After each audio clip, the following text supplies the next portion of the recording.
வெற்றி வாழ்வு திருச்சபையினுடைய உயிர்த்தெழுந்த இந்த ஆராதனையிலே உங்களை இயேசுவின் நாமத்தினாலே வாழ்த்தி வரவேற்கிறேன். இந்த அருமையான நாளிலே உங்கள் மத்தியிலே ஒரு அற்புதமான செய்தியை பகிர்ந்து கொள்ள வேண்டும் என்று விரும்புகிறேன். இங்கே புதிதாக நிறைய பேர் வந்திருக்கிறாங்க. அவர்களையெல்லாம் நாங்கள் இயேசுவின் நாமத்தினாலே வரவேற்கிறோம். There are so many newcomers here. We want to welcome you in the name of our Lord and Savior Jesus Christ this morning. So let us put our hands together to welcome them. You are always welcome to our worship service. From next week onwards, we are going to start a Hindi service from 11 to 1 o'clock. So I can worship in Hindi, no problem. But I want one translator. I'm going to arrange from next week onwards. Don't worry about that. So you can come and enjoy the service, Hindi service. I'll be preaching in Tamil and somebody else will be translating in it for Hindi for you. So please do come regularly, continuously and enjoy the worship service. இந்த காலை வேளையிலே நாம் கர்த்தருடைய வார்த்தைக்கு செல்லுவோம். இன்றைக்கு நாம் resurrection Sunday. இன்றைக்கு ஆண்டவராகிய இயேசு கிறிஸ்து உயிரோடு கூட எழுந்த ஒரு நாளாய் இருக்கிறது. இன்றைக்கு உங்கள் மத்தியிலே the message of the resurrection, புனருத்தான் கா சந்தேஷ், அதை உங்கள் மத்தியிலே நான் பகிர்ந்து கொள்ள வேண்டும் என்று விரும்புகிறேன். புனருத்தான் கா சந்தேஷ்.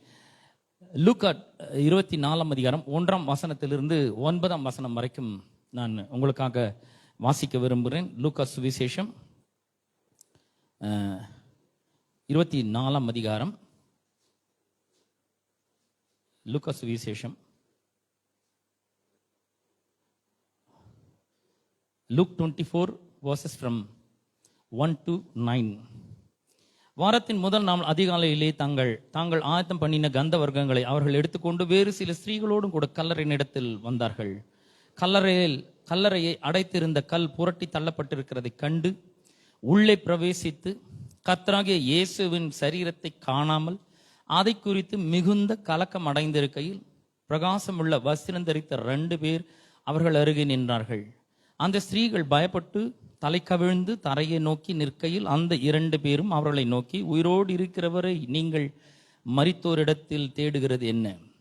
அவர் இங்கே இல்லை, அவர் உயிர்த்தெழுந்தார், அவர் இங்கே இல்லை. வ யா நஹி பரந்து ஜி உத்தா ஹை.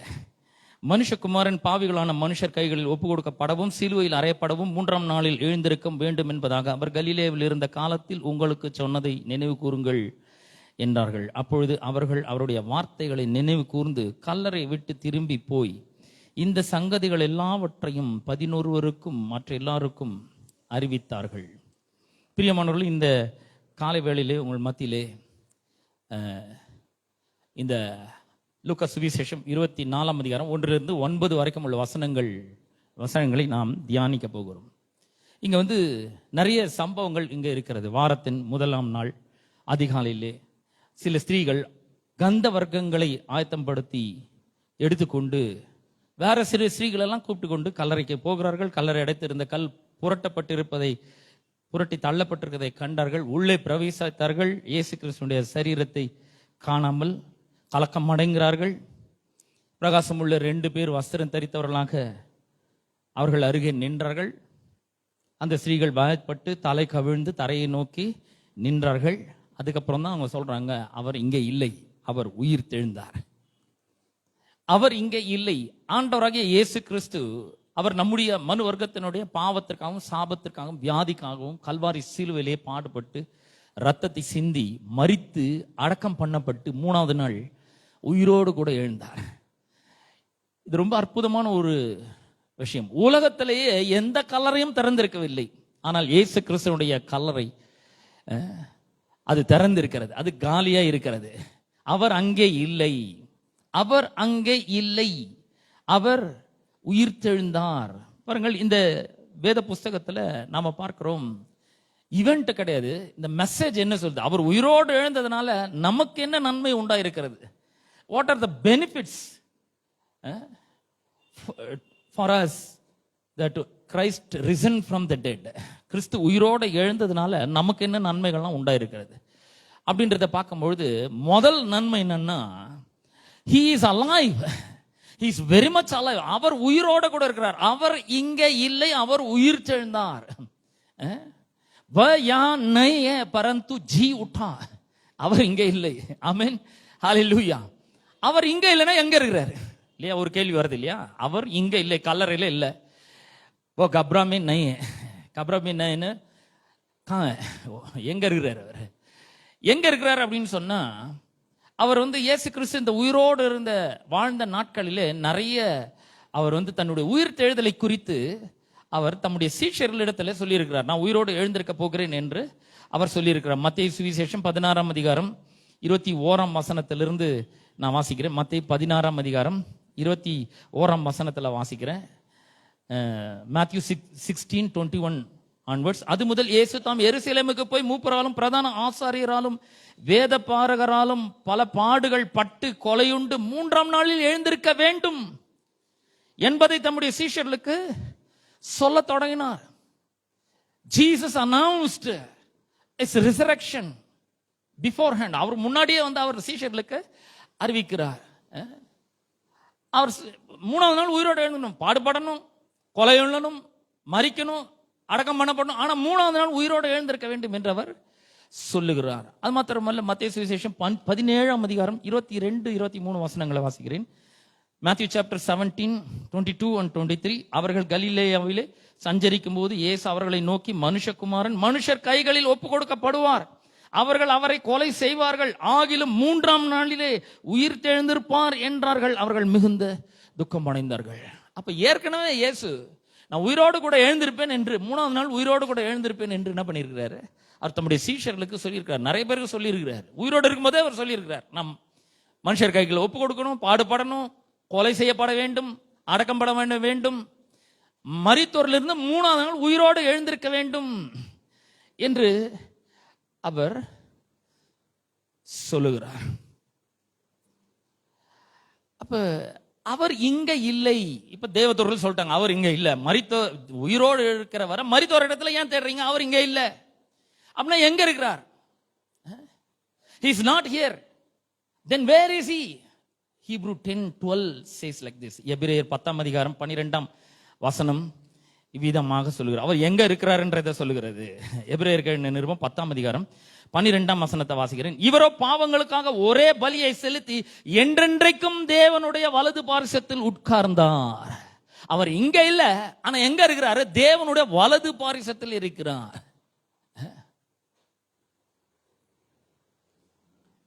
சரி, அவர் இங்க இல்ல, அங்க இருக்கிறாரு, தேவனுடைய வலது பாரிசத்தில் இருக்கிறாரு. அங்கிருந்து என்ன பண்றாரு? அங்கிருந்து என்ன பண்றாருன்னா, அவர் நமக்காக ஜெபித்து கொண்டிருக்கிறார். He is not here. Where is he? He is seated at the right hand of the Father. But what is he doing? He simply sat down at the right hand of the Father? No, he is interceding for you and me. அவர் உங்களுக்காகவும் எனக்காகவும் அவர் ஜெபித்து கொண்டிருக்கிறார். ஆமென்.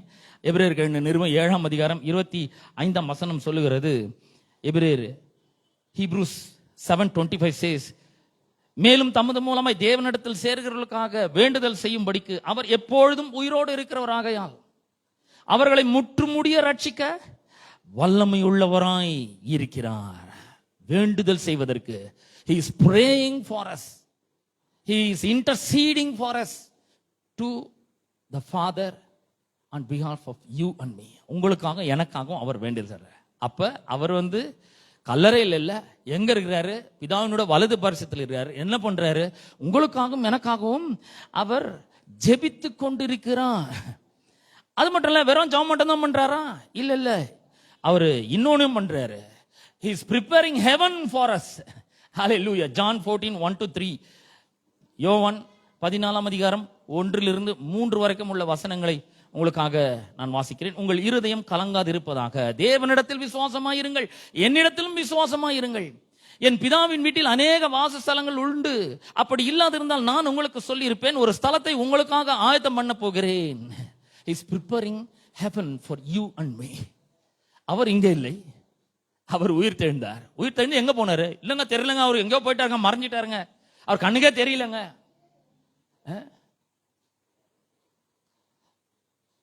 அவர் எங்க போனாருன்னே தெரியலங்க அப்படின்னு சொல்ல முடியாது. எங்க போனாரு இங்க இருக்குது.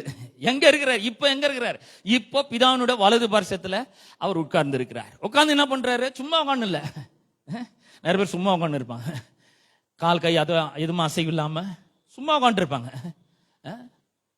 ஆனா இவர் சும்மா உட்காரல, அவர் உங்களுக்காக எனக்காகவும் என்ன பண்றாரு? பிதாவின் இடத்துல வேண்டுதல் செய்கிறாரு. he is doing something else also. he is preparing heaven for you and me. அவர் சொல்றாரு, என் பிதாவின் வீட்டில் அநேகம் வாசஸ்தலங்கள் உண்டு, அப்படி இல்லாத இருந்தாலும் உங்களுக்கு சொல்லியிருப்பேன். நான் போய் உங்களுக்காக ஒரு ஸ்தலத்தை ஆயத்தம் பண்ணின பின்பு நான் உங்களிடத்தில் வந்து உங்களை என்னிடத்தில் என்ன பண்ணுவேன்? மறுபடியும் உங்களை என்னிடத்தில் சேர்த்துக் கொள்வேன். அப்ப அது மட்டும் தான் செய்யறாரா? வேற இன்னொன்னு செய்யறாரு. இப்போ அவர் வேற என்ன செய்யறாரு? Jesus is living on the inside of every believer through the presence of the Holy Spirit. பரிசுத்த ஆத்துமா, பரிசுத்த ஆவியானவர் மூலமாக ஒவ்வொரு விசுவாசிகளுக்குள்ளும் அவர் வாழ்ந்திருக்கிறார். God's presence அங்க நமக்குள்ள கொண்டு வரப்பட்டிருக்கிறது. அவர் அங்க மட்டும் கிடையாதுங்க, பிதாவினோட வலது பார்சத்துல மட்டும் கிடையாது. அங்க இருந்து அங்க வேண்டுதல் செஞ்சு உங்களுக்காக எனக்காக பரிந்து பேசிக்கொண்டு அங்க மட்டும் இல்ல. அவர் என்ன பண்றாரு? பரலோகத்தை ஆதப்படுத்தி கொண்டு இருக்கிறார். அது மாத்திரம் இல்ல, அவர் அங்க மட்டும் இல்ல, இங்கே இருக்கிறார். இங்க ரட்சிக்கப்பட்டு கர்த்தராகிய இயேசு கிறிஸ்துவை தங்களுடைய வாழ்க்கையின் ஆண்டவராக ரட்சகராக ஏற்றுக்கொண்ட ஒவ்வொரு விசுவாசிகளுக்குள்ளும் பரிசுத்த ஆவியானுடைய பிரசன்னத்தின் மூலமாக நமக்குள்ளும் வாழ்ந்து கொண்டிருக்கிறார். அங்கே இருக்கிறார், இப்ப இங்கே இருக்கிறார். ஆமென். இதுதாங்க மெசேஜ் ஆஃப் தி ரிசரக்ஷன், புனருத்தான் கா சந்தேஷ். இதுதான் அவர் உயிர் தெழுந்ததுனால நமக்கு என்னவெல்லாம் நன்மை உண்டாயிருக்கிறது என்பதை நாம அறிந்து கொள்ள வேண்டும், அதை என்ஜாய் பண்ண வேண்டும். அப்ப அவருடைய பிரசன்னம் நம்மோடு கூட இருக்குது. எபிரேயர் நிருபம் 13ஆம் அதிகாரம் 8ஆம் வசனத்தை வாசிக்கிறேன். Hebrews 13:8 says, 13:8, Hebrews 13:8, இயேசு கிறிஸ்து நேற்றும் இன்றும் என்றும் மாறாதவராய் இருக்கிறார். அவருடைய பிரசன்னம் நமக்குள்ளே இருக்கிறது. 5ஆம் வசனம் சொல்கிறது, 5ஆம் வசனத்தினுடைய பிற்பகுதி சொல்றது, நான் உங்களை விட்டு விலகுவதும் இல்லை, உங்களை கைவிடுவதும் இல்லை என்று அவர் சொல்லி இருக்கிறாரே. எவ்வளவு அற்புதமா சொல்லப்பட்டிருக்குது பாருங்க. எபிரேயர் 13ஆம் அதிகாரம் 5ஆம் வசனத்துல நான் வாசிக்கிறேன் உங்களுக்காக. அவர் நம்மோடு கூட இருக்கிறார். मैं तुझे कभी ना छोड़ूंगा और ना कभी तुझे त्यागूंगा. உங்களோடு கூட இருக்கிறேன். I will never ever leave you. I will never ever forsake you. God's presence through the Holy Spirit is living inside of us. Jesus is not here in the cemetery. He is there at the right hand of the Father. What is he doing? He is interceding for us. And what is he also doing? He is preparing heaven for us. And he is living inside of us, inside of every believer who accepted Jesus as their Lord and Savior and born again believers. He is living inside of every believer through the presence of the Holy Spirit. எவ்வளவு ஒரு அற்புதம் பாருங்க. அவர் சொல்றார், நான் உன்னை விட்டு விலகுவதும் இல்லை, உன்னை கைவிடுவதும் இல்லை.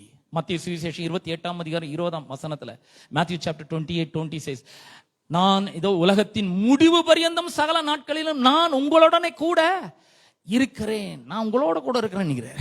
எப்போ? உலகத்தின் முடிவு பரியந்தம் சகல நாட்களிலும் நான் உங்களுடனே கூட இருக்கிறேன். So we have an intimate relationship with God, with Jesus Christ. யோவான் சுவிசேஷம் 15ஆம் அதிகாரம் 1ஆம் வசனத்திலிருந்து 5ஆம் வசனம் வரைக்கும் வாசிக்கிறேன். John chapter 15 1 to 5. John chapter 15 1 to 5. Jesus is living inside of every believer, those who are born again, those who accepted Jesus as their Lord and Savior. The presence of Jesus Christ through the Holy Spirit living inside of us. வசனம் இங்க இருக்கு. John chapter 15 1 to 5. நான் மெய்யான திராட்சை செடியின் பிதா, திராட்சை தோட்டக்காரர். என்னில் கனி கொடாது இருக்கிற கொடி எதுவோ அதை அவர் அறுத்து போடுகிறார். கனி கொடுக்கிற கொடி எதுவோ அது அதிக கனிகளை கொடுக்கும்படி அதை சுத்தம் பண்ணுகிறார். நான் உங்களுக்கு சொன்ன உபதேசத்தினாலே நீங்கள் இப்பொழுதே சுத்தமாயிருக்கிறீர்கள். சொல்ல, என்னில் நிலைத்திருங்கள், நானும் உங்களில் நிலைத்திருப்பேன். கொடியானது திராட்சை செடியில் நிலைத்திராவிட்டால் அது தானாய் கனி கொடுக்க மாட்டாதது போல நீங்களும் என்னில் நிலைத்திராவிட்டால் கனி கொடுக்க மாட்டீர்கள். நானே திராட்சை செடி, நீங்கள் கொடிகள். ஒருவன் என்னிலும் நான் அவனிலும் நிலைத்திருந்தால் அவன் மிகுந்த கனிகளை கொடுப்பான். என்னை அல்லாமல் உங்களால் ஒன்றும் செய்ய கூடாது.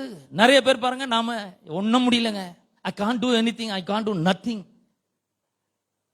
Brother, I can't do this thing, I can't do this and that. Why?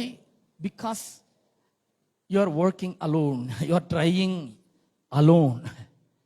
But when you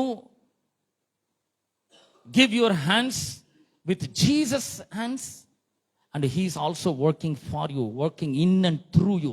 நீங்கள் இயேசு கிறிஸ்துவோடு கை கோர்க்கும் பொழுது அவர் உங்களோடு கூட, உங்கள் மூலமாக அவர் வேலை செய்யறாரு. அவர் சொல்ற, என்ன இல்லாமல் உங்களால் ஒன்றும் செய்யக்கூடாதுன்னு சொல்றாரு. ஆனால் பிலிப்பியர் 4:13 சொல்றாரு, என்னை பலப்படுத்துகிற கிறிஸ்துவினால எல்லாவற்றையும் செய்ய எனக்கு பலன் உண்டு. Philippians 4:13.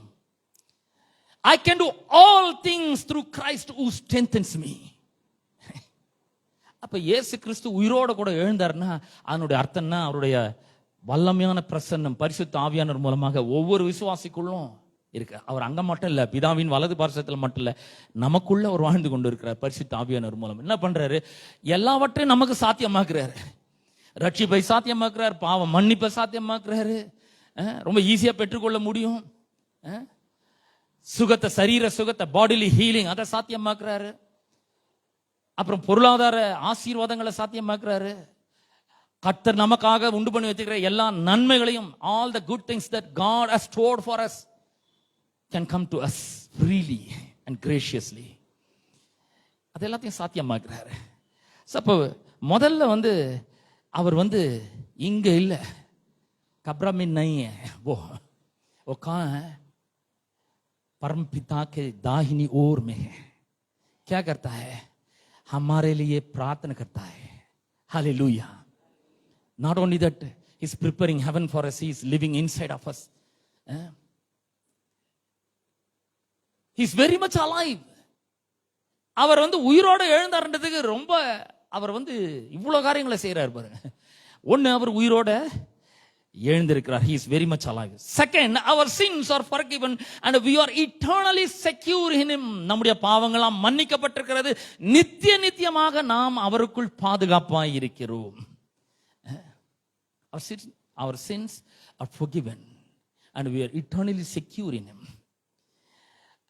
Ephesians 1:7, எபேசியர் 1:7 இப்படியாக சொல்லுகிறது. எபேசியர் 1:7 சொல்லுகிறது, அவருடைய கிருபையின் ஐஸ்வரியத்தின்படி இவருடைய இரத்தத்தினாலே பாவ மன்னிப்பாகிய மீட்பு இவருக்குள் நமக்கு உண்டாயிருக்கிறது. Through the blood of Jesus Christ we have redemption in Christ Jesus. We have redemption. Our sins are forgiven through the blood of Jesus Christ. The blood of Jesus Christ has been shed for you and me. உங்களுக்காக எனக்காகவும் கர்த்தராகிய இயேசு கிறிஸ்துவோட விலையேற பெற்ற ரத்தம் சிந்தப்பட்டிருக்கிறது. அது மூலமாக நம்முடைய பாவங்கள் அனைத்தும் மன்னிக்கப்பட்டிருக்கிறது. கிறிஸ்து உயிரோடு எழுந்ததுனால நமக்கு என்ன நன்மை உண்டாயிருக்கிறதுனா, நம்முடைய பாவங்கள்லாம் மன்னிக்கப்பட்டிருக்கிறது. பாருங்க, அவர் உயிரோடு எழுந்திருக்கலன்னா நம்முடைய பாவங்களுக்கான பலியை கர்த்தர் அங்கீகரிக்கவில்லை அப்படின்னு அர்த்தம். அவர் உயிரோடு எழுந்ததுனால நம்ம பாவங்கள்லாம் மன்னிக்கப்பட்டிருக்கிறது. 1 பேதுரு 1:18-19 வாசிக்கிறேன். 1 பேதுரு 1:18-19. First Peter, the epistle of First Peter, chapter 1:18-19. உங்கள் முன்னோர்களால் பாரம்பரியமாய் நீங்கள் அனுசரித்து வந்த வீணான நடத்தை நின்று அழிவுள்ள வஸ்துக்களாகிய வெள்ளியினாலும் பொன்னினாலும் மீட்கப்படாமல் குற்றம் இல்லாத மாசற்ற ஆட்டுக்குட்டியாகிய கிறிஸ்துவின் விலையேற பெற்ற இரத்தத்தினாலே மீட்கப்பட்டீர்கள் என்று அறிந்திருக்கிறீர்களே. Christ's blood has been shed for you. நீங்கள் உங்களுடைய முன்னோர்களுடைய பாரம்பரியங்கள்னால அடிமைகளாக இருந்தீர்கள். அதிலிருந்து பொன்னுனால வெள்ளினால மீட்கப்படல. The ransom price is his blood, the blood of Jesus Christ. Mark 10:45 says like this. Mark 10:45 நாம் இப்படியாக வாசிக்கிறோம், அநேகரை மீட்கும் பொருளாக மீட்கும் பொருள், the ransom. மார்க் 10:45. அப்படியே மனுஷகுமாரனும் ஊழியம் கொள்ளும்படி வராமல் ஊழியம் செய்யவும் அநேகரை மீட்கும் பொருளாக தம்முடைய ஜீவனை கொடுக்கவும் வந்தார். ransom price he has given to redeem you and me from all the clutches of sin and Satan. You are redeemed, you are forgiven, your sins are washed away by the precious blood of Jesus Christ. No stain can stand before the blood of Jesus Christ. Jesus' blood has washed away and cleansed all our unrighteousness. Hallelujah. What a privilege. என்ன ஒரு ஆசீர்வாதம் பாருங்க. அவர் தம்முடைய ரத்தத்தையே மீட்கும் பொருளாக கொடுத்திருக்கிறார், தம்முடைய ஜீவனையே மீட்கும் பொருளாக கொடுத்திருக்கிறார். இதுக்கும் உயிர்த்தெழுதலுக்கும் என்ன கனெக்ஷன் இப்போ அது பார்க்கணும் இப்போ இல்லையா? அவர் ரத்தத்தை கொடுத்தாருன்னா அது மூலமா நாம எப்படி அந்த உயிர்த்தெழுதலோடு எப்படி சம்பந்தப்படுத்தி நம்ம காண்பிக்க முடியும்? எபிரேயருக்கு எழுதின நிருபம் 9ஆம் அதிகாரம், Hebrews chapter 9 verse 12. Hebrews chapter 9 verse 12. 11 and 12. கிறிஸ்துவானவர் வரப்போகிற நன்மைகளுக்குரிய பிரதான ஆசாரியரை வெளிப்பட்டு கையினால் செய்யப்பட்டதாகிய இந்த சிருஷ்டி சம்பந்தமான கூடாரத்தின் வழியாக அல்ல, பெரிதும் உத்தமமான கூடாரத்தின் வழியாக. பாருங்க, அவர் உயிரோடு கூட எழுந்தாரு. எங்க போனாரு? அவர் கையினால் செய்யப்படாத பெரிதும் அப்புறம் உத்தமமான கூடாரத்தின் வழியாக உள்ள பிரவேசித்தாரு. இங்க எப்படி பாருங்க, மோசேக்கு பரலோகத்துல ஒரு மாடல் காமிச்சாரு. இதே மாதிரி ஆசரிப்பு கூடாரத்தை இங்க கட்டு. மோசே இங்க கட்டிட்டான். இதே மாதிரி அங்க இருக்கு. அங்க இருக்கிற மாதிரி தான் இங்க பூமியில ஒரு டேபர்நாக்கல மோசே பில்ட் பண்ணான். இந்த இயேசு கிறிஸ்து இந்த பூமிக்குரிய இந்த ஆசரிப்பு கூடாரத்தில் நுழையில. அவர் மரித்து அந்த ரான்சம் பிரைஸ், அவருடைய பிரஷஸ் பிளட், அவருடைய மீட்கும் பொருளாக, நம்முடைய பாவங்களிலிருந்து நம்மை மீட்கும் பொருளாக அவருடைய ரத்தத்தை எடுத்துக்கொண்டு அந்த பரலோகத்தில் இருக்கிற அந்த ஆசரிப்பு கூடாரத்துக்குள்ள அவர் பிரவேசித்தார். வெள்ளாட்டுக்கடா, இளங்காலை இவர்களுடைய ரத்தத்தினால் அல்ல, தம்முடைய சொந்த ரத்தத்தினாலே ஒரே தரம் மகா பரிசுத்த ஸ்தலத்திலே பிரவேசித்து நித்திய மீட்பை உண்டு பண்ணினார். Eternal salvation. அவர் உங்களுக்கு எனக்கு eternal சால்வேஷனை கொடுத்துறார். we are secure eternally. அப்ப இது எப்படி அக்செப்ட் பண்ணாரு? ஜீசஸ் தம்முடைய பிளட்டை கொடுத்தாரு. அதை ஃபாதர் காட் அக்செப்ட் பண்ணாரு. 14th verse சொல்லுது, Hebrews 9:14. நித்திய ஆவினாலே தம்மை தாமே பழுதற்ற பலியாக தேவனுக்கு ஒப்பு கொடுத்த இயேசு கிறிஸ்துவுடைய விலையேற பெற்ற ரத்தம் ஜீவனுள்ள தேவனுக்கு ஊழியம் செய்கிறதற்கு செத்த கிரைகளற நம்முடைய மனசாட்சியை சுத்திகரிப்பது எவ்வளவு நிச்சயம். அவர் சொல்றாரு, அவர் ரத்தத்தை எடுத்து கொண்டு போய் உன்னதமான பெரிதும் உத்தமமான கூடாரத்துக்கு உள்ள பிரவேசித்து பிதாவாகிய தேவனுக்கு முன்பாக அவர் அடிக்கப்பட்ட ஆட்டுக்குட்டியாக தம்முடைய ரத்தத்தை கொண்டு போய் கிரயமா செலுத்துகிறார். அது என்ன பண்றாரு? பிதா அங்கீகரிக்கிறார். Father God accepted Jesus' ransom price. அவர் அக்செப்ட் பண்றாரு, அங்க போய் பண்றாரு. அப்ப இந்த பிளட் என்ன பண்ணிக்கிறது? நம்முடைய மனசாட்சியை செத்த கிரியைகள சுத்திகரித்து இருக்கிறது. செத்த கிரியைகள சுத்திகரித்து எதுக்கு? நாம் அவருக்கு ஊழியம் செய்யும்படியாக. 24ஆம் வசனத்தை வாசிக்கிறேன், 9:24. அந்தபடி மெய்யான பரிசுத்த ஸ்தலத்துக்கு அடையாளமாக கையினால் செய்யப்பட்டதா இருக்கிற பரிசுத்த ஸ்தலத்திலே கிறிஸ்துவானவர் பிரவேசியாமல் பரலோகத்திலே தானே இப்பொழுது நமக்காக தேவனுடைய சமூகத்திலே பிரத்யட்சமாகும்படி பிரவேசித்து இருக்கிறார். He entered into the presence, the very presence of God to atone His blood for our sins. என்ன மாதிரி ஒரு ஆசீர்வாதம் பாருங்க. ஆண்டவராகிய இயேசு கிறிஸ்து உயிரோடு கூட எழுந்ததுனால நம்முடைய பாவங்கள் மன்னிக்கப்பட்டிருக்கிறது. இது சாதாரணமா நடக்கல. அவர் என்ன பண்ணிக்கிறாரு? அவர் அடிக்கப்பட்ட ஆட்டுக்குட்டியாக தேவ பிரசன்னத்துக்குள்ளவே நுழைஞ்சுகிறாரு. He entered into the very presence of God. அங்க போய் நுழைஞ்சி நம்முடைய பாவத்துக்கான பரிகாரத்தை அங்க செலுத்தி இருக்கிறார். எவ்வளவு அற்புதம் பாருங்க. ஒன்னு, he is very much alive. 2, we are eternally safe and secure. Third one, we will experience a bodily resurrection. சரீர பிரகாரமான உயிர்த்தெழுதலை நாம் அனுபவிக்க முடியும். இப்போ சரீர பிரகாரமான உயிர்த்தெழுதலை நாம அனுபவிக்க முடியும். 1 Corinthians chapter 15, 1 Corinthians chapter 15, 23. 1 Corinthians 15, 23. 1 Corinthians 15 23. அவனவன் தன் வரிசையிலே உயிர்ப்பிக்கப்படுவான். முதற் பலனானவர் கிறிஸ்து, பின்பு அவர் வருகையில் அவருடையவர்கள் உயிர்ப்பிக்கப்படுவார்கள். Those who accepted Jesus as their Lord and Savior will be raised from the dead. Bodily resurrection is possible for us through the resurrection of Jesus Christ. இயேசு கிறிஸ்து உயிரோட எழுந்ததனால நமக்கு சரீர பிரகாரமான மீட்பு, சரீர பிரகாரமான உயிர்த்தெழுதலை அவர் சாத்தியமாக்கி இருக்கிறார். எப்ப இது நடக்க போகுது? அது கடைசியில நடக்கும். அவர் வரும்பொழுது நடக்க போகிறது. அப்ப இங்க பாத்தீங்கன்னா முதற் பலனானவர் கிறிஸ்து, ஃபர்ஸ்ட் பார்ன் மரித்தோரிலிருந்து முதற் பலனானவர், எழுந்தவர்ல முதற் பலனானவர் கிறிஸ்து. அதாவது மரித்தோரிலிருந்து இது வரைக்கும் யாருமே எழுந்திருக்கலையா அப்படின்னு கேட்டா 3 பேர் எழுந்திருக்காங்க. லாசரு, நாயினூர் விதவினுடைய மகன், அப்புறம் யவீரனுடைய மகள். யவீரனுடைய மகள் உயிரோடு எழுப்பப்பட்டா. 12 வயசு இருக்கும்போது இயேசுவே போய் சிறு பெண்ணு எழுந்துரு, தலித்தா குமி அப்படின்னாரு. அவ எழுந்துட்டா, உயிரோடு எழுந்துட்டா. ஆனா மறுபடியும் மரித்து போயிட்டா. 2வது நாயினூர் விதவையினுடைய மகன், அவன் என்ன பண்ணான்? மரித்தோர்ல இருந்து உயிரோட எழுந்து மறுபடியும் என்ன பண்ணிட்டான்? மரித்துட்டான். He was raised from the dead. Again he was dead. மறுபடியும் இறந்து போயிட்டான். லாசரு மரித்து 4 நாள் ஆச்சு. லாசருடைய கல்லறைக்கு முன்னாடி நின்று இயேசு சொல்றாரு சத்தமிட்டு, Jesus cried out in a loud voice, Lazarus come forth. லாசருவே வெளியே வா அப்படின்னு சொல்றாரு. அப்படி சொன்ன பொழுது மரித்து 4 நாள் ஆயிட்ட பிறகு லாசரு என்ன பண்ணிட்டான்? உயிரோட வெளியே வந்தான்.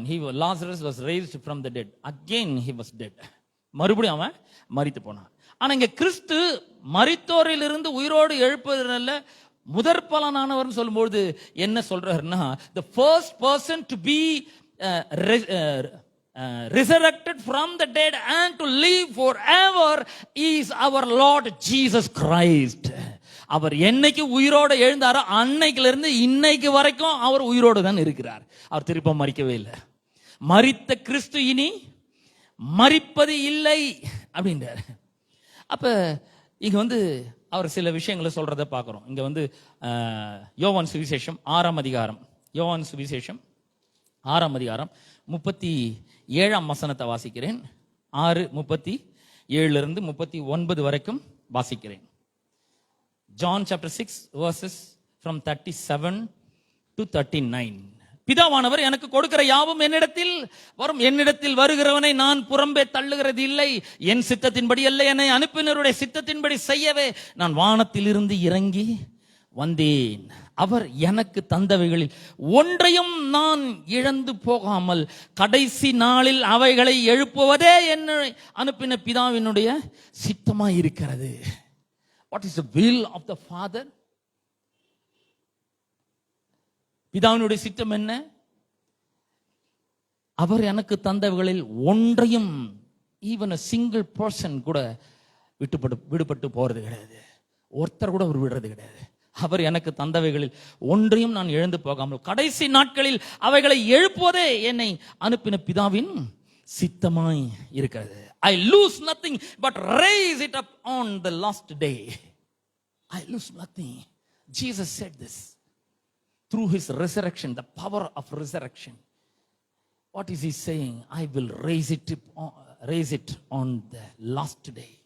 I will raise it. இந்த சரீரம் பாருங்க, இப்ப இந்த சரீரத்தை பாக்குறீங்க நீங்க எல்லாம். இந்த சரீரம் ஒருவேளை மரித்து மண்ணோட மண்ணானாலும் கடைசி நாளிலே அவர் உயிரோட என்ன பண்ணுவார்? எழுப்புவார், நிச்சயமாக எழுப்புவார். அந்த நம்பிக்கை எனக்கு இருக்கிறது. மரணம் என்னை ஆள முடியாது. Death cannot reign me. I'm not under its power. I'm not under the power of death. நான் மரணத்தினுடைய வல்லமைக்கு கீழே இல்ல. I am under the power of life. Hallelujah. இயேசு சொல்ற, நான் ஒன்றையும் எழுந்து போகல, கடைசி நாள்ல அவைகளை என்ன பண்ணுவேன், எழுப்புறதான் பிதாவின் சித்தமாய் இருக்கிற. 1 தெசலோனிக்கேயர் 4 அதிகாரம். 1 தெசலோனிக்கேயர் 4 அதிகாரம்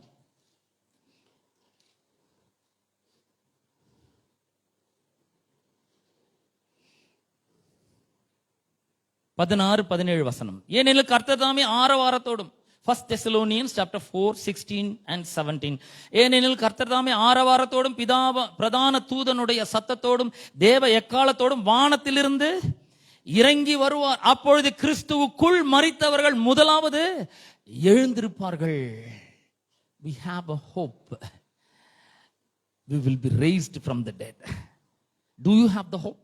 If you don't have that hope, accept Jesus as your Lord and Savior today itself. You will have that hope. உங்களுக்கு அந்த நம்பிக்கை இருக்கா? இன்னைக்கு ஒருவேளை அந்த நம்பிக்கை எனக்கு இல்லைங்க, உங்களுக்கு இருக்கிற மாதிரி நம்பிக்கை எனக்கு இல்லை அப்படின்னு சொன்னீங்க, இன்னைக்கே ஆண்டவராக இயேசு கிறிஸ்துவை ஆண்டவராக ரட்சகராக ஏற்றுக்கொள்ளுங்கள். கிறிஸ்துவுக்குள் மரித்தவர்கள் முதலாவது எழுந்திருப்பார்கள். பின்பு உயிரோடு இருக்கும் நாமும் கர்த்தருக்கு எதிர்கொண்டு போக மேகங்கள் மேல் அவர்களோட கூட ஆகாயத்தில் எடுத்துக்கொள்ளப்பட்டு இவ்விதமாய் எப்பொழுதும் கர்த்தருடனே கூட இருப்போம்.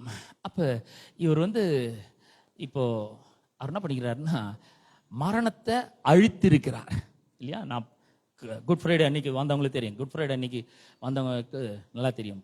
எபிரேயர் 2:14, ஹீப்ரூஸ் 2:14 and 15, பிள்ளைகள் மாம்சத்தையும் ரத்தத்தையும் உடையவர்களாய் இருக்க அவரும் அவர்களை போல மாம்சத்தையும் ரத்தத்தையும் உடையவனார். ஏனெனில் மரணத்துக்கு அதிகாரியாக பிசாசானவனை தமது மரணத்தினாலே அழிக்கும்படிக்கும் ஜீவகாலமெல்லாம் மரண பயத்தில் அடிமைப்பட்ட யாவரையும் விடுதலையாக்கும்படிக்கும் அப்படி ஆனார். தம்முடைய மரணத்தினாலே அந்த மரணத்துக்கு அதிகாரியாக பிசாசானவனை அழித்தார். அப்படின்னா என்ன சொல்ல வர்றாரு? நம்ம இனிமேல் மறிக்கவே முடியாதுன்னு சொல்றாரா? நீங்க என்னன்னைக்கும் உயிரோடு இருப்பீங்கன்னு சொல்றாரா? பாருங்க, இன்னொரு வசனத்தையும் நான் இதோட கூட கம்பைன் பண்ண விரும்புகிறேன். John chapter 11 verses 25 and 26. John chapter 11, 25 and 26. இயேசு அவளை நோக்கி, நானே உயிர்த்தெழுதலும் ஜீவனுமாய் இருக்கிறேன், என்னை விசுவாசிக்கிறவன் மரித்தாலும் பிழைப்பான், உயிரோடு இருந்து என்னை விசுவாசிக்கிறவன் எவனும் என்றென்றைக்கும் மறியாமலும் இருப்பான். இதை விசுவாசிக்கிறாய் என்றார். மார்த்தாளை பார்த்து கர்த்தர் இந்த கேள்வி, இந்த வார்த்தையை அவர் பேசுகிறதை நாம் கேட்கிறோம். லாசரு உயிரோடு எழுப்ப போறாரு. லாசரு உயிரோடு எழுப்பதுக்கு முன்னாடி இந்த வசனத்தை அவர் சொல்றார், நானே உயிர்த்தெழுதலும் ஜீவனுமா இருக்கிறேன். I am the resurrection and the power and the life. என்கிட்ட விசுவாசமா இருக்கிறவன் மரித்தாலும் பிழைப்பான். எப்படி மரித்து பிழைக்க முடியும்? எப்படி பிழைக்க முடியும்? அது கொஞ்சம் யோசிச்சு பார்க்கணும். அது மட்டும் இல்ல, அடுத்த வரியில சொல்ற, உயிரோடு இருந்து என்னை விசுவாசிக்கிறவன் எவனும் என்றென்றைக்கும் மறியாமல் இருப்பான். அப்படின்னா அவரு பாடிலி டெத்தை இந்த சரீர பிரகாரமான மரணத்தை இல்லைன்னு சொல்றாரா? இல்லவே இல்லை, அப்படி சொல்லல.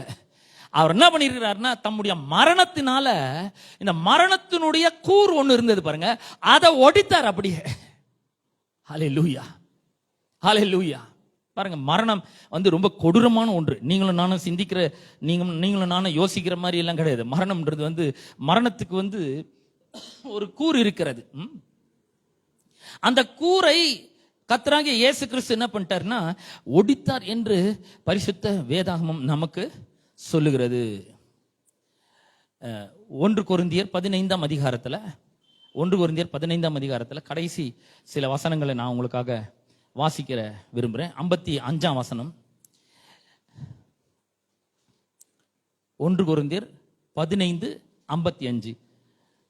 மரணம் 54. அழிவுள்ளதாகிய இது அழியாமையும் சாவுக்கேதுவாகிய இது சாவாமையும் தரித்துக் கொள்ளும் பொழுது மரணம் ஜெயமாக விழுங்கப்பட்டது. Death was swallowed. மரணம் ஜெயமாக விழுங்கப்பட்டது என்று எழுதியிருக்கிற வார்த்தை நிறைவேறும். மரணமே உன் கூர் எங்கே? பாதாளமே உன் ஜெயம் எங்கே? மரணத்தின் கூர் பாவம், பாவத்தின் பலன் நியாய பிரமாணம். பவுல் இப்படி சொல்றாரு, ஹே மிருத்யு तेरी जय कहां रही? हे मृत्यु तेरा डंक कहां रहा? मृत्यु का डंक पाप है और पाप का बल न्यायस्था है, व्यवस्था है। परंतु परमेश्वर का धन्यवाद हो जो हमारे प्रभु यीशु मसीह के द्वारा हमें जयजंत करता है. அவர் மூலமாக நாம ஜெயம் எடுத்திருக்கிறோம். ஆமென். இயேசு கிறிஸ்து தம்முடைய மரணத்தின் மூலமாக இந்த மரணத்துக்கு அதிகாரியாக பிசாசானை அழித்தார்னா எப்படி அழித்தாரு? நமக்கு சரீர பிரகாரமா நம்ம மரிக்கவே மாட்டோம்னு அர்த்தம் கிடையாதுங்க. இந்த மரணத்தினுடைய கூரை ஒடிச்சிட்டாரு. மரணத்தை தம்முடைய மரணத்தினால ஒரே போடு போட்டாரு. மரணத்துக்கு மரண அடி கொடுத்துட்டாரு. ஹலோ, நல்லாதான் தட்டுங்களேன் கைங்கள. மரணத்துக்கு மரண அடி கொடுத்துட்டாருங்க. மரணத்தை ஒண்ணு இல்லாம பண்ணிட்டாரு. மரணத்தினுடைய ஸ்டிங் இருக்குது பாருங்க, அதை உடைச்சிட்டாரு. மரணத்தில் இருக்கிற கொடூரம் அதை உடைச்சிட்டாரு. மரணத்தில் இருக்கிற அந்த விஷத்தை, பாய்சனை அவர் பிரேக் பண்ணிட்டாரு, உடைச்சிட்டாரு. இப்ப ஆண்டவராக இயேசு கிறிஸ்துவை ஆண்டவராக ரட்சகராக ஏற்றுக்கொண்டு இருக்கிறவனுக்கு மரணம் எப்படின்னா அது ஒரு டோர் மாதிரி. இந்த பூமியில நாம கண்ணை மூடும் பொழுது அந்த பக்கம் தேவ பிரசன்னத்துல, கிறிஸ்துவனுடைய பிரசன்னத்துல நாம கண்ணை திறக்கிறோம். ஆமென். எவ்வளவு கொஞ்சம் கூட அந்த மரண பயமே கிடையாது. The fear of death has been broken by the death of Jesus Christ. அந்த மரண பயத்தையே உடைச்சிருக்கிறாரு. மரணத்தினுடைய கூரை உடைச்சிருக்கிறாரு. இங்க நம்ம பார்க்கிறோம், மரணத்தின் கூர் பாவம். மரணத்துக்கு ஒரு ஸ்டிங் இருந்தது. Death has a sting. The sting's name is sin. Jesus has broken the sting of death, which is sin. He breaks the sin. He paid the price. His precious blood he has paid and redeem us from the fear of death, from the sting of death. மரணத்தின் கூர் பாவம், பாவத்தினுடைய பலன் நியாய பிரமாணம். The strength of the vyavastha, the strength of the commandments. அது என்னது? பாவத்தினுடைய பலன். The strength of sin is the 10 commandments. நியாய பிரமாணம் தான் பாவத்தினுடைய பலன். எந்த அளவுக்கு சபையில நியாய பிரமாணத்தை போதிக்கிறாங்களோ அந்த அளவுக்கு பாவத்துக்கு ஸ்ட்ரென்த்தை கொடுத்துட்டே இருக்காங்க. இவங்க நியாய பிரமாணத்தை போதிச்சு என்னடா இவங்க ஒரு ஆள் கூட பாவத்துல இருந்து மனம் திரும்பவே இல்லைன்னு அவங்க ஒரே ஆச்சரியப்படுறாங்க. ஏன்னா பாவத்துக்கு பலனை கொடுக்கறதே இந்த நியாய பிரமாணம் தான். அதை போதிச்சா அவனுக்கு அது ஸ்ட்ரென்த் வருது பாவம் செய்யறதுக்கு. எனக்கு சொல்லியிருக்கு.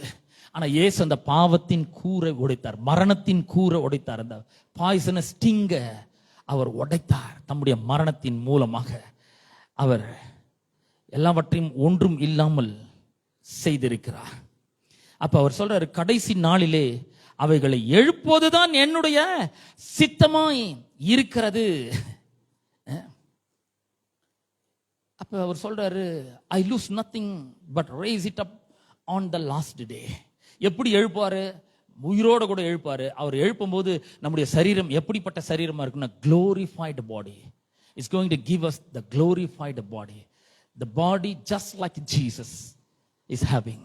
அவருக்கு எப்படிப்பட்ட இப்ப glorified body இருக்கோ, அவருடைய சரீரம் மகிமடைந்த சரீரம், பூர்ணமான சரீரம், totally absolutely glorified body அவர் நமக்கு தருகிறார்.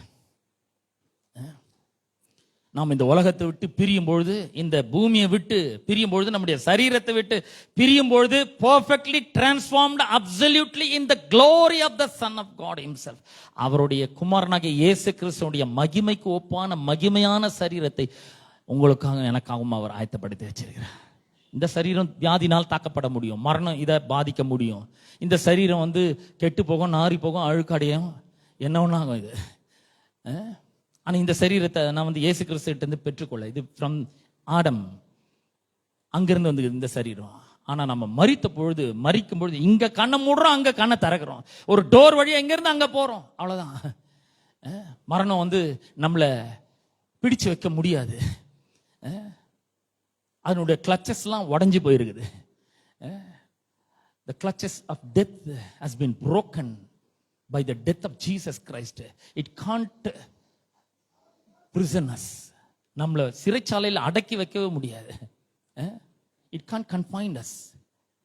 We are free because Jesus has risen. இயேசு உயிரோடு எழுந்தபடினாலே மரணத்திலிருந்து நாம விடுதலை ஆக்கப்பட்டிருக்கிறோம். that is the message of the resurrection. இயேசு சொல்றார், நானே அவைகளை எழுப்புவேன் கடைசி நாட்களில். அவர் சரீரத்தை பத்தி சொல்றார். அது மட்டும் இல்ல, heaven is going to be our eternal home. பரலோகம் நம்முடைய நிரந்தரமான வீடாக மாறப்போகிறது. நம்ம ஏற்கனவே வாசிச்சோம். யோவான் சுவிசேஷம் 14ஆம் அதிகாரம் 1-3 வரைக்கும் உள்ள வசனங்களை நம்ம ஏற்கனவே வாசித்தோம். அந்த வசனங்களை நாம மறுபடியும் வாசிக்க வேண்டியதில்லை. அப்ப பரலோகத்தை பரலோகமாக்குறது. சில பேர் சொல்றாங்க அங்க தங்கத்திலேயே ரோடு போட்டிருப்பாங்க. அது கிடையாது. பரலோகத்தை பரலோகமாக்குறது அது கிடையாது. சில சொல்றாங்க அங்க மாட மாளிகைகளும் கூட கோபுரங்கள்லாம் இருக்கும், விலையேறப்பட்ட கற்கள், அப்புறம் பெரிய பெரிய மதில் சுவர்கள், முத்துக்களால மதில் சுவர்கள், டோர்ஸ் எல்லாமே அது சொல்றாங்க. அதனால பரலோகம் அப்படின்றாங்க. இல்ல, எல்லாத்துக்கும் மேல தேவன் அங்கே இருக்கிறார். நம்முடைய பிதாவாகிய தேவன் அங்கே இருக்கிறார். இயேசு கிறிஸ்துவினுடைய சிங்காசனம், God's throne is there. Jesus is there. We are going to be there.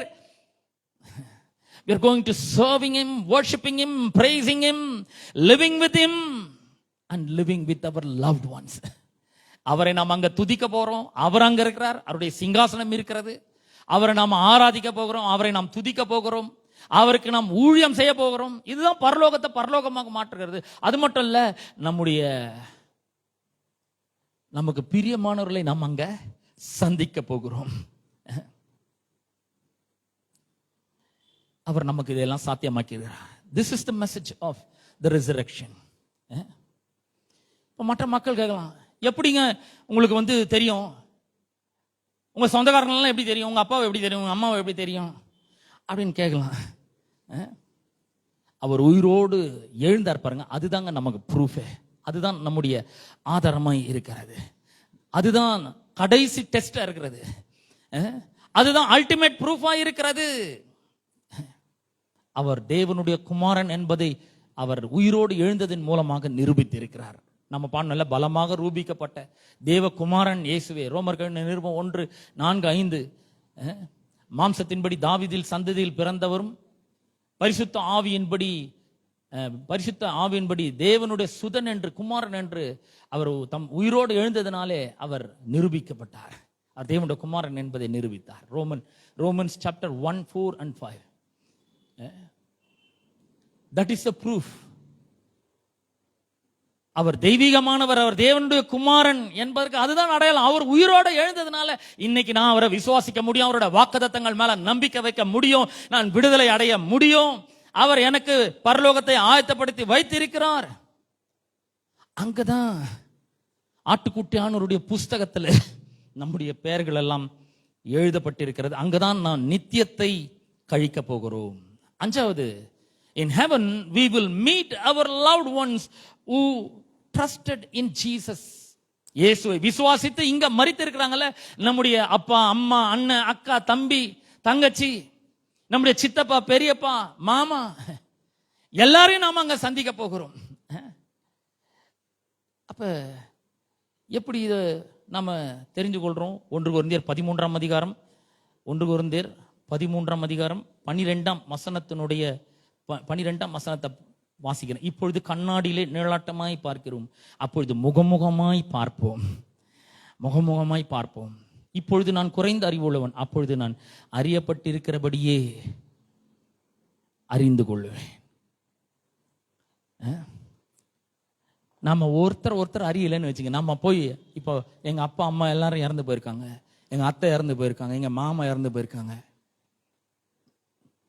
அவங்கள போய் நான் அங்க அறியலைன்னா அது பரலோகமாவே எனக்கு இருக்கவே முடியாதுங்க. நாம் ஒருவர் அந்த இடத்துல அறிந்து கொள்வோம். ஆனா இன்னைக்கு அது சொன்னா யாருக்கும் புரியாது. ஏன்னா நம்ம மாம்சத்துல இருக்கிறோம், பொல்லாத உலகத்துல இருக்கிறோம், பாவம் நிறைந்த உலகத்துல இருக்கிறோம். இதை முழுசா புரிஞ்சுக்க முடியாது. ஆனா இது சத்தியமா இருக்கிறது. ஏனென்றால் அவர் சொல்லி இருக்கிறார். அங்க ஒருவர் நாம சந்திக்க போகிறோம். நான் சொல்றேன், இங்க உங்களுடைய பிரியப்பட்டவர்கள் எழுந்திருக்கலாம் நீங்க, ஆனா அந்த துக்கத்திலே நீங்க இருக்க வேண்டிய அவசியம் இல்லை. இங்க கொஞ்ச நாள் தான் நம்மளும் இருக்க போறோம். வெகு சீக்கிரத்துல நாம என்ன பண்ண போறோம்? அங்க போக போறோம். அவர்களை மீட் பண்ண போகிறோம். நம்முடைய பிரியப்பட்டவர்களை மீட் பண்ண போகிறோம். அந்த உறவு எப்படிப்பட்ட ஒரு உறவாக இருக்கும்? முழுமையான பூரணமான ஒரு உறவாக இருக்கும், தூய்மையான ஒரு உறவா இருக்கும். அங்க போய் பரிசுத்த ஆவியானவர், பிதா, குமாரன், பரிசுத்த ஆவியானவரோடு ஒரு நல்ல ஒரு தேவனோட அந்த உறவு நமக்கு இருக்கும். கண்டிப்பா மிக நெருக்கமான பரிசுத்தமான ஒரு உறவாக அந்த உறவு இருக்கும். இந்த பூமியில வாடுற நீங்களும் நானும் சரீரத்தில் வாழ்ந்து கொண்டிருக்கிறதுனால இதை முழுசா புரிஞ்சு கொள்ள முடியாது. ஓரளவுக்கு தெரியும், அவங்கள கண்டிப்பா போய் மீட் பண்ணுவோம்னு தெரியும், அந்த ஆனந்த பாக்கியம் நமக்கு கொடுக்கப்பட்டிருக்கிறதுன்னு தெரியும், அவங்கள போய் மீட் பண்ணும்போது அவங்கள நல்லா அறிந்து கொள்வோம்னு தெரியும். அது தூய்மையான அன்பாக, தூய்மையான உறவாக, பரிசுத்தமான ஒரு உறவாக இருக்கும். சந்தேகத்துக்கு இடமின்றி நாம் இதை அறிந்து கொள்ள முடியும். இயேசு கிறிஸ்துவோட உயிர் தெழுதல் இதை சாத்தியமாக்கி இருக்காரு. ஒண்ணு, அவர் இன்னும் உயிரோடு இருக்கிறாரு. இங்க இல்ல, எங்க இருக்கிறார்? பிதாவினோட வலது பார்சத்தில் இருக்கிறார். என்ன பண்றாரு? சும்மா உட்கார்ந்து இல்ல, நமக்காக வேண்டுதல் செய்யறாரு, நமக்காக பரிந்து பேசி கொண்டு இருக்கிறார். அங்க இருந்து என்ன பண்றாரு? அவர் நமக்காக பரலோகத்தை ஆயத்தப்படுத்தி கொண்டிருக்கிறார். வேற என்ன பண்றாரு? விசுவாசிகளுடைய இருதயத்தில் அவர் பரிசுத்த ஆவியானவர் மூலமாக வாசம் பண்ணி கொண்டிருக்கிறார். ஒண்ணு. ரெண்டாவது, நம்முடைய பாவங்கள்லாம் மன்னிக்கப்பட்டிருது. அவருடைய பாவ பரிகாரத்தை பிதாவானவர் ஏற்றுக்கொண்டிருக்கிறார். அவரை உயிரோடு எழுப்பினதன் மூலமாக அவர் அந்த பலியை அங்கீகரித்து விட்டார், அந்த அட்டோன்மெண்ட்டை அங்கீகரிச்சிட்டாரு அப்படின்னு அர்த்தம். பாருங்க, பாவம்லாம் சரி பண்ணப்பட்டாச்சு. இனிமேல் அது நமக்கு ஒரு பிரச்சனையாகவே இருக்காது. ரெண்டாவது, பாவங்கள் அனைத்தும் மன்னிக்கப்பட்டிருக்கிறது. மூணாவது, நமக்கு ஒரு சரீர உயிர்த்தெழுதல் கண்டிப்பா இருக்கு.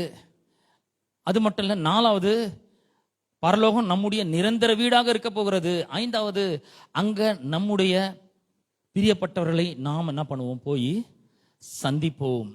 அங்க போய் நம்ம நிச்சயமா அவர்களை அடையாளம் காணுவோம், சந்திப்போம் நிச்சயமாக. ஆறாவது, we can face the future with confidence, assurance and perfect peace. அவர் உயிரோடு கூட எழுந்ததுனால நீங்கள் உங்களுடைய நாளைய தினத்தை நம்பிக்கையோடும் சமாதானத்தோடும் விசுவாசத்தோடும் உறுதியோடும் எதிர்கொள்ள முடியும். பாருங்க, நாம எதை சந்திச்சாலும் சரி, நாம வெற்றி பெறுவோம் கண்டிப்பா. we will be win in every battle of our lives. இந்த உலகம் சண்டை, மனசோர்வு இதனால நிரம்பி இருக்கிறது. பாருங்க, நிறைய ஸ்ட்ரெயின்ஸ் இருக்கு, மூர்க்கம் இருக்கு, நிறைய ஹர்ட் இருக்கு, ஹார்ம் இருக்கு, ஷேம் இருக்கு, அவமானம் இருக்கு, ஃபுல் ஆஃப் சாரோ, துக்கம் நிறைந்ததா இருக்கிறது, துன்பம் நிறைந்ததா இருக்குது, வலிகள் நிறைந்ததா இருக்கு, வேதனைகள் நிறைந்ததா இருக்கு. சிலர்லாம் பல நாட்களாக அந்த பள்ளத்தாக்கில் நடந்து போய் கொண்டிருக்கிறார்கள். The valley is very long for some people. The valley of pain, the valley of shame, the valley of hurt, the valley of depression, the valley of strife, the valley of anger. The valleys are very long and very deep. ஆனா நான் சொல்றேன், இந்த அப்படிப்பட்ட very long and deep வேலியில நாம நம்பிக்கையோட, எந்த ஒரு ஏமாற்றமோ அதைரியமோ இல்லாம நாம இயேசுவோட கரம் பிடித்து நாம நடக்க முடியும். ஏன்னா அவர் உயிரோடு கூட எழுந்திருக்கிறார். அவர் சொல்றாரு, இந்த உலகத்தில் உங்களுக்கு உபத்திரம் உண்டு, ஆனாலும் திடன் கொள்ளுங்கள், நான் உலகத்தை ஜெயித்தேன். John chapter 16:33 says that. யோவான் 16:33 சொல்லுகிறது, அவர் உலகத்தை ஜெயித்தார். ஆகவே நான் சொல்றேன், அவர் உயிரோடு எழுந்ததனுடைய அர்த்தம் என்ன? அவர் உயிரோடு எழுந்திருக்கிறார்னா அது எனக்கு எந்த விதத்துல ஒரு பெரிய பலனா இருக்குதுன்னா, அவர் என்ன தேவனுடைய பிரசன்னத்துல வைக்கிறார். We don't walk in a single valley without the presence of the Son of God. The Son of God is with us to enable us. The Son of God and His presence is with us to strengthen us, to help us, to guard us, to guide us, to empower us and cheer us on our way.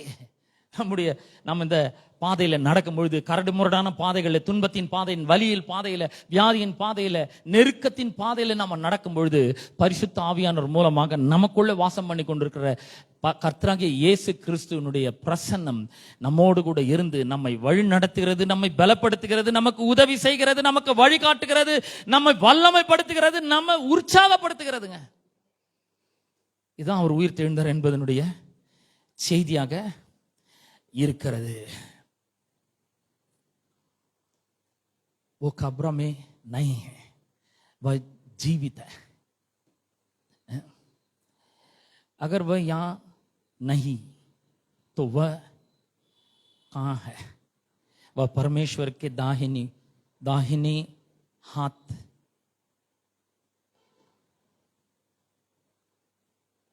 पर बैठ रहे हैं. वह क्या कर रहा है, वह उनके लिए हमारे लिए प्रार्थना कर रहा है। वह हमारे लिए विनती कर रहा है। वह हमारे लिए स्वर्ग तैयार कर रहा है। Hallelujah. Jesus has risen from the dead. He is not here. He is at the right hand of the seated at the right hand of the Father, and he is praying for us, interceding for you and me. He is empowering us. He is strengthening us. He is helping us. He is guiding us. He is guarding us. He is cheering us. அவர் உயிரோடு எழுந்திருக்கிறார். Believe on that. நான் சொல்றேன், எந்த பிரச்சனையா இருந்தாலும் சரி, இன்னைக்கு அவர் விசுவாசிங்க. நான் தனியா இல்லை, எனக்குள்ள ஆண்டவராகிய இயேசு கிறிஸ்துவுடைய பிரசன்னம் இருக்கிறது. அவர் என்னோடு கூட வருகிறார். அவர் என்னை விட்டு விலகிறதும் இல்லை, அவர் என்னை கைவிடுறதும் இல்லை. அவர் எனக்காக வேண்டுதல் செய்கிறாரு. எந்த பாவமும் எந்த மரணமும் எந்த பிசாசும் என்ன ஒன்றும் பண்ண முடியாது. ஏன்னா அவர் என்னை விட்டு விலகிறது இல்லை. He will never ever leave you nor forsake you. Amen. Jesus has risen from the dead. The message is this. அவர் உங்களுக்காக பரலோகத்தில் பிதாவின் வலது பாரிசத்தில் வீற்றிருந்து ஏராளமான காரியங்களை செய்கிறார். பரலோகத்தை ஆயத்தப்படுத்தி கொண்டு இருக்கிறார். உங்களுக்குள்ள பிரசன்னத்தின் மூலமாக அவர் வாழ்ந்து கொண்டு இருக்கிறார். ஆமென். நாம் யாரும் எழுந்து நிற்போம். கர்த்தர் உங்களை ஆசீர்வதிப்பாராக. முதல்ல நம்ம ஜெபிக்க போறோம். ஜெபித்து முடித்த பிற்பாடு ஒரு 5 minutes நமக்கு ஒரு கம்யூனியன் சர்வீஸ் இருக்கு. நம்ம மத்தியில் இருக்கிற அசோசியேட் பாஸ்டர் எஸ்ரா அவர்கள் வந்து கம்யூனியனுக்கு நேராக நம்மளை வழி நடத்துவாங்க. Please stand up for prayer. நாம் யாவரும் எழுந்து நிற்போம்.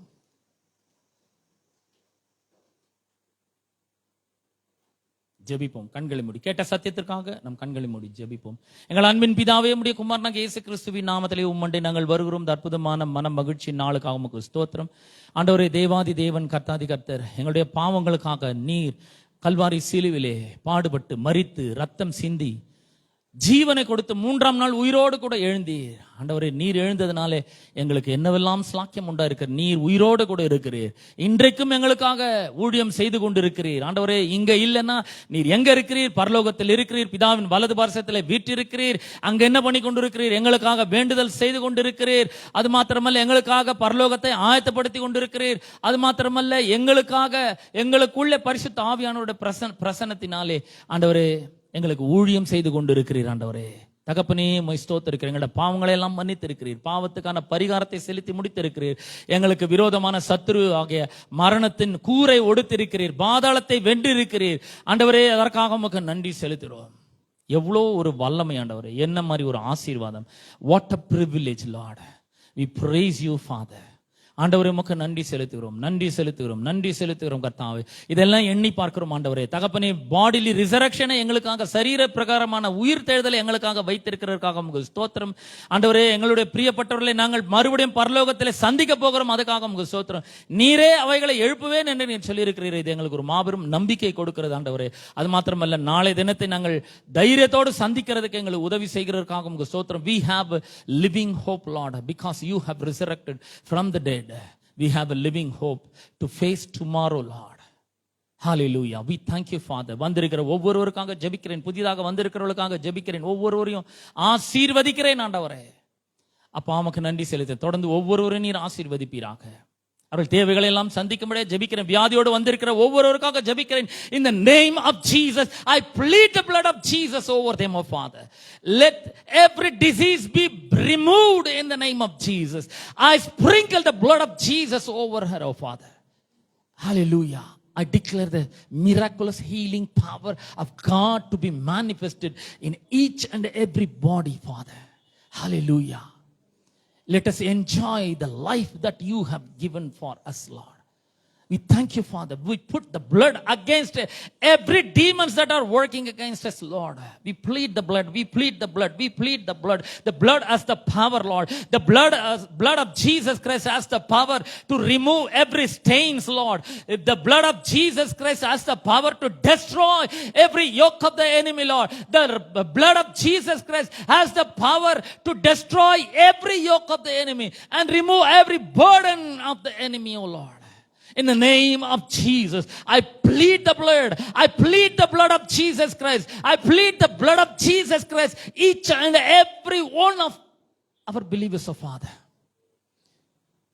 Father, in the name of Jesus, I command them to be healed in the name of Jesus. I declare the name of Jesus. I declare the miraculous name of Jesus. Hallelujah, hallelujah, hallelujah, hallelujah, hallelujah, hallelujah.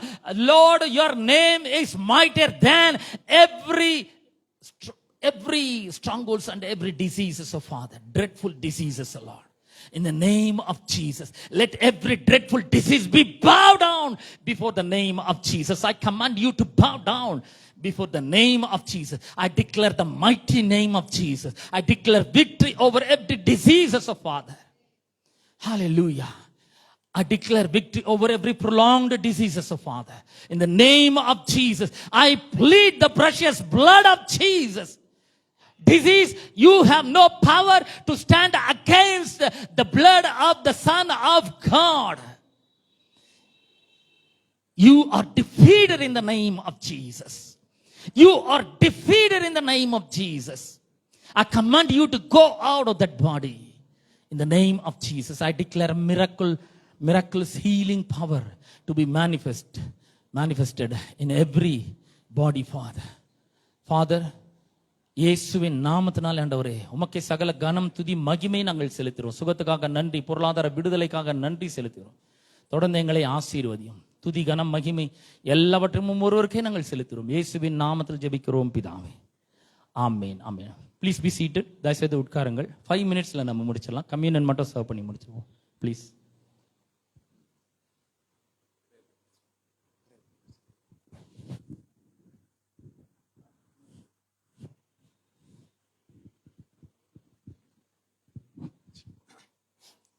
பிரியமானவர், நான் இப்பொழுது திருவிருந்து ஆராதனைக்கு நேராக நாம் வந்திருக்கிறோம்.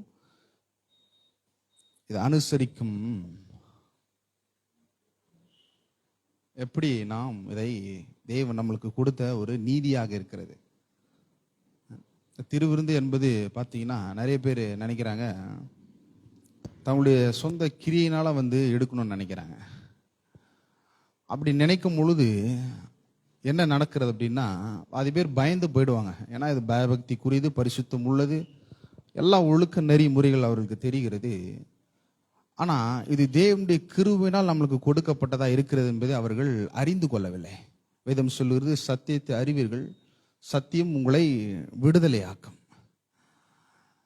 ரோமருக்கு எழுதின நிருபம் 3ஆம் அதிகாரம் 23ஆம் வசனம் சொல்லுகிறது, எல்லாரும் பாவம் செய்து தேவ மகிமை அற்றவர்களாகி. அதாவது இந்த வசனம் எதை குறிக்கிறது அப்படின்னா, தேவனுக்கு நேராக வர முடியல, தேவனுடைய மகிமையை இழந்த மனுஷன் அவருக்கு நேராக வர முடியல, அவருடைய நன்மையை புசிக்க முடியல. அதாவது இப்படி சொல்லலாம் பாருங்க, எல்லா விதமான தீமைக்கும் அவன் சரியான பாத்திரவனாய் இருக்கிறாங்க. என்ன கேட்டா, நரகத்துக்கு போகக்கூடிய ஒரு சரியான மனுஷனாக இருக்கிறான். எப்பொழுது பாவம் செய்யும் பொழுது, தேவனுடைய மகிமையை இழந்தும் பொழுது. ஆனால் இந்த இடத்தை தான் ஆண்டவராக இயேசு கிறிஸ்து அவர் எடுத்தார். அதாவது மனுஷன் எல்லா தீமைக்கும் உரியவனா இருக்கிறான், நரகத்துக்கு போகக்கூடியவனா சரியான ஒரு பாத்திரவனா இருக்கிறான். அதான் நான் ஒவ்வொரு மனுஷனும் சொல்றேன், நம்ம அந்த இடத்துல இருக்க வேண்டும். ஆனால் தேவன் என்ன பண்ணாருன்னா, நம்முடைய குமாரனை அனுப்பி அந்த இடத்தை அவர் ஏற்றுக்கொண்டு அந்த நரகத்தினுடைய பாதைக்கும் அவர் போய் அந்த தேவனுடைய கோபாக்கினை அவர் உரிந்து கொண்டு ஒரே பலியை செலுத்தி என்றென்றைக்கும் தேவனுடைய கோபத்தை திருப்திப்படுத்தி இருக்கிறார். இப்போ நம்ம எப்படி மாற்றி இருக்கிறார் அப்படின்னா, எல்லா விதமான நன்மையும் அனுபவிக்கக்கூடியவனாக கிறிஸ்துவுக்குள்ள இப்போ நம்ம நிலை நிறுத்தியிருக்கிறார். ஆகவேதான் அடுத்த வசனம் சொல்லுகிறது, 24ஆம் வசனம் சொல்லுகிறது, இலவசமாய் அவருடைய கிருபையினால் கிறிஸ்து இயேசுவில் உள்ள மீட்பை கொண்டு நீதிமான்களாக்கப்படுகிறார்கள். அவருடைய மீட்பு இதோ நம்மளுடைய கிரியை அல்ல, இதை நம்ம ஏதோ நல்லது செஞ்சோம் அப்படின்னு இல்லை, இலவசமாய் அவருடைய. அதான் எபேசியருக்கு எழுதின நிருபத்தில் சொல்லப்படுகிறது பாருங்க, கிருபையினால் விசுவாசத்தை கொண்டு ரட்சிக்கப்பட்டீர்கள், இது உங்களால் உண்டானதில்லை, இது தேவனுடைய ஈவு. இப்போ இந்த சரீரம் எதற்கு அடையாளமா இருக்கிறது, இந்த அப்பம் எதற்கு அடையாளமா இருக்கிறது அப்படின்னா, தேவனுடைய குமாரனுடைய சரீரத்துக்கு அடையாளமா இருக்கிறது. இந்த திராட்சை ரசம் எதற்கு அடையாளமா இருக்கிறதுனா குமாரனுடைய ரத்தத்திற்கு அடையாளமா இருக்கிறது. அப்போ இது எதனுடைய காரியமா இருக்கிறதுனா தேவனுடைய ஈவா இருக்கிறது, தேவனுடைய கிருபையா இருக்கிறது. ஏதோ நம்முடைய நீதி இல்ல, தேவன் நம்மளை நீதிமான்களாக்கி இருக்கிறார். இயேசுவினுள்ள மீட்பை கொண்டு நீதிமான்களாக்கப்படுகிறார்கள். இப்போ தேவன் இப்போ நம்ம எப்படி மாத்தி இருக்கிறார் அப்படின்னா, தேவனுக்கு முன்பாக வந்து தைரியமா நிற்கக்கூடிய தேவனுடைய நீதியை நம்மளுக்கு கொடுத்து அவர்கிட்ட இருந்து எல்லா விதமான சந்தோஷத்தையும் மகிழ்ச்சியும் நன்மையும் வாங்கி புசிக்கக்கூடிய மனுஷனா இப்ப தேவன் நம்மளை மாற்றி இருக்கிறார். அதுதான் இப்ப தைரியமா இதை நம்ம எடுக்கலாம் பாருங்க. தைரியமா அந்த திருவிருந்தை அனுசரிக்கும் பொழுது அப்பேற்பட்ட ஒரு சந்தோஷம், அப்பேற்பட்ட ஒரு கிருபை, அப்பேற்பட்ட ஒரு விடுதலை, இயற்கைக்கு அப்பாற்பட்ட ஒரு தயவை நம் மீது தேவன் கொடுத்திருக்கிறார். அப்போ இதை நம்ம எடுக்கும் பொழுது எப்பேற்பட்ட ஒரு மனப்பான்மை இருக்கணும் அப்படின்னா, கிறிஸ்து இயேசுவில் உள்ள மீட்பை கொண்டு நாம் நீதிமான்களாக்கப்பட்டிருக்கிறோம், நாம் ஆசீர்வதிக்கப்பட்டிருக்கிறோம், நம்முடைய பாவங்கள் மன்னிக்கப்பட்டிருக்கிறது. இப்ப நம்முடைய தேவனுடைய மகிமையை நம்ம மாற்றிருக்கிறார். ஆகவேதான் உபாகமத்துக்கு எழுதின ஒரு உபாகமத்துல ஒரு வசனம் சொல்லப்படும் பாருங்க, அவரே நம்முடைய புகழ்ச்சி. இப்போ அவர் என்ன பண்ணியிருக்கிறார்னா நம்மை தேவனுடைய மகிமையாய் மாற்றிருக்கிறார். அப்ப இதை எடுக்கும் பொழுது இது யாருடைய ஈவு, இது எதற்காக நம்மளுக்கு கொடுக்கப்பட்டது அப்படின்னா அவருடைய கிருபை, அவருடைய தயவு எல்லாம் முழுக்க முழுக்க அவரை சார்ந்து கொள்ளும்படி இது செய்யப்படுகிறதா இருக்கிறது. எதற்காக? நம்முடைய நன்மைக்காக. ஆமே. நாம் யாரும் எழுந்து நிற்போம், நாம் யாரும் எழுந்து நிற்போம். நாம் ஜெபித்து பிற்பாடு இந்த திருவிருந்து ஆராதனைக்கு நாம் செல்வோம். பரலோக பிதாவே, குமாரனாகிய இயேசுவின் நாமத்தில் முடத்தில் வருகிறோம் ஆண்டவரே. ஸ்தோத்திரம் ஆண்டவரே, நீ நல்ல தேவன் ஆண்டவரே. நீர் எங்களுக்காக மரிக்கப்பட்டீர் ஆண்டவரே, எனக்காக நீர் உயிர்த்தெழுந்தப்பட்டிருக்கிறீர். அதற்காக நன்றி செலுத்துகிறோம் ஆண்டவரே. ஆண்டவரே, இலவசமாய் உம்முடைய கிருபையினால கிறிஸ்து இயேசுவில் உள்ள மீட்பை கொண்டு நாங்கள் நீதிமான்களாக்கப்படுகிறோம். அதற்காக நன்றி செலுத்துகிறோம் ஆண்டவரே. எங்களுடைய இடத்தை நீர் எடுத்துக்கொண்டீர், உம்முடைய ஸ்தானத்தை நீர் எனக்கு கொடுத்தீர் ஆண்டவரே. ஆண்டவரே, எங்கள் மீது வருகிற அந்த தண்டனை, ஆக்கினி, தீர்ப்பு, குற்ற அந்த உணர்வு எல்லாவற்றையும் கிறிஸ்துவுக்குள்ள நீர் அதை தலைகளாக எங்களுக்காக நன்மையாக நீர் மாற்றி விட்டீர் ஆண்டவரே. கிறிஸ்துவுக்குள்ள நாங்கள் எங்களுடைய பாவங்கள் மன்னிக்கப்பட்டிருக்கிறது ஆண்டவரே. ஆண்டவரே, எங்களுடைய இருதயத்தை நீர் சுத்தப்படுத்தி இருக்கிறீர் ஆண்டவரே. நாங்கள் ஆசீர்வதிக்கப்பட்டிருக்கிறோம், நாங்கள் சுகமாக்கப்பட்டிருக்கிறோம் ஆண்டவரே. தேவனுடைய நீதியாகும்படி எங்களுக்காக அவர் நீர் அனுப்பினதற்காக நன்றி செலுத்துகிறோம் ஆண்டவரே. நீர் மகிமைப்படுவீராக. எல்லா துதிகான மகிமை உங்களுக்கு செலுத்துகிறோம். இயேசுவின் நாமத்தை நாங்கள் ஜெபிக்கிறோம். ஆமென். திருவிருந்து உங்களுக்காக கொடுக்கப்படும். யாவரும் கரங்களில் எடுத்துக்கொள்ளுங்கள். பிற்பாடு நம்ம ஒன்றாக சேர்ந்து நாம் அனுசரிப்போம். இயேசுவின் பின்னே போகத் துணிந்தேன், இயேசுவின் பின்னே போகத் துணிந்தேன், இயேசுவின் பின்னே போகத் துணிந்தேன். பின்னோக்கே நான், பின்னோக்கே நான், பின்னோக்கே நான், பின்னோக்கே நான். உலகம் என் பின்னே, சிலுவை என் முன்னே, உலகம் என் பின்னே, சிலுவை என் முன்னே, உலகம் என் பின்னே, சிலுவை என் முன்னே. பின்னோக்கே நான், பின்னோக்கே நான், பின்னோக்கே நான், பின்னோக்கே நான். I have decided to follow Jesus. I have decided to follow Jesus. I have decided to follow Jesus.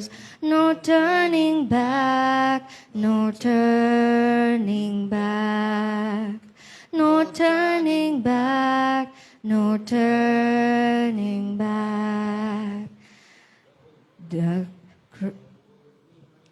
The world behind me, the cross before me. The world behind me, the cross before me. world behind me, the cross before me. No turning back, no turning back. No turning back, no turning back. இயேசுவின் பின்னே போகத் துணிந்தேன். இயேசுவின் பின்னே போகத் துணிந்தேன். இயேசுவின் பின்னே போகத் துணிந்தேன். பின்னோக்கே நான், பின்னோக்கே நான், பின்னோக்கே நான், பின்னோக்கே நான். No turning back, no turning back, no turning back, no turning back. நான் உங்களுக்கு ஒப்புவித்ததை கர்த்தரிடத்தில் பெற்றுக்கொண்டேன். என்னவெனில் கர்த்தராகிய இயேசு கிறிஸ்து காட்டி கொடுக்கப்பட்ட அன்று ராத்திரியிலே அப்பத்தை எடுத்து ஸ்தோத்திரம் பண்ணி அதை பிட்டு, நீங்கள் வாங்கி புசியுங்கள், இது உங்களுக்காக பிற்கப்படுகிற என்னுடைய சரீரமாக இருக்கிறது, என்னை நினைவு கூறும்படி இது செய்யுங்கள் என்றார். நாம் யாவரும் இந்த அப்பத்தை புசிப்போம்.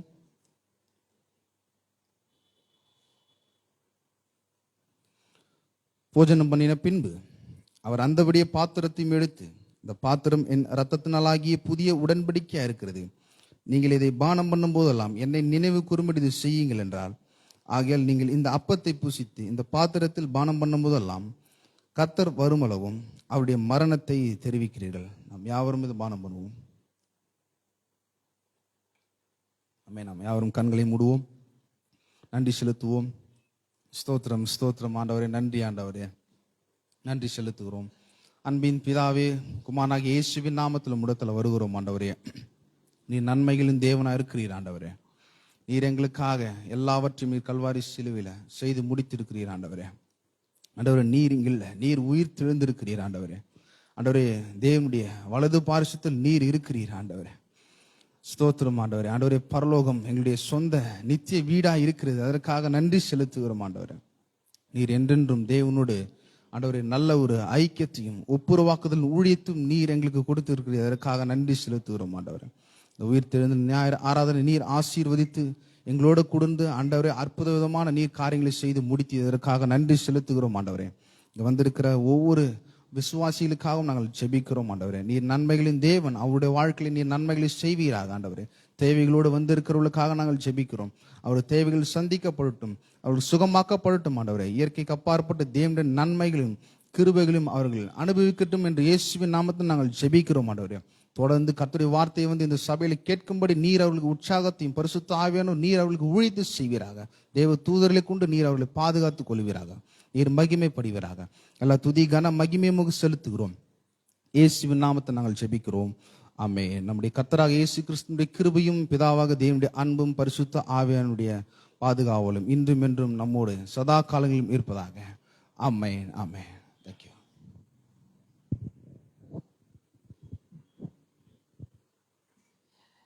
God bless you all. Please be seated.